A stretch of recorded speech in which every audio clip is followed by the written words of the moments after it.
চলতি মাসেই শুরু হবে আইসিসি চ্যাম্পিয়ন্স ট্রফির খেলা। আগামী ১৯ ফেব্রুয়ারি থেকে মাঠে গড়াবে আসন্ন এই টুর্নামেন্টের খেলা।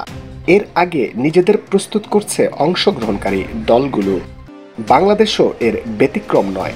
তবে আসন্ন এই টুর্নামেন্টের জন্য সম্ভাব্য সেরা প্রস্তুতি নিতে পারেননি বলে জানিয়েছেন টাইগারদের প্রধান coach Phil Simmons. The best preparation. Champions ট্রফির আগে প্রস্তুতি ক্যাম্প চলছে টাইগারদের। প্রধান কোচের অধীনে এই অনুশীলন চলবে ১২ ফেব্রুয়ারি পর্যন্ত। আজ সোমবার অনুশীলন শুরুর আগে সংবাদ সম্মেলনে আসেন প্রধান কোচ সিমন্স।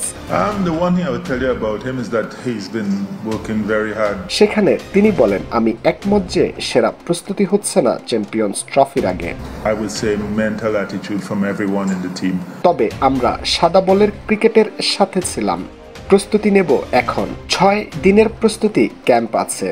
এদিকে সদ্য সমাপ্ত বিপিএলে খুব বেশি ম্যাচ খেলার সুযোগ পাননি টাইগারদের অধিনায়ক নাজমুল হোসেন শান্ত। তবে ম্যাচ না খেললেও তিনি প্রস্তুতি নিয়েছেন বলেই জানিয়েছেন সিমন্স।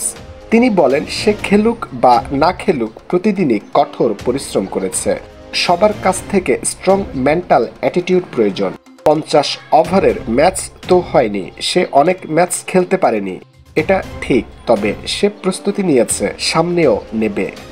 চ্যাম্পিয়ন্স ট্রফির ব্যাপারে আশাবাদ প্রকাশ করে সিমন্স বলেন, চ্যাম্পিয়ন্স ট্রফিতে ভালো করার সম্ভাবনা আছে। আমরা সেরা ক্রিকেট খেলতে পারলে কোনো কিছুই অসম্ভব নয়। ট্রফি জেতার ব্যাপারে বিশ্বাস না থাকলে এখানে থাকতাম না।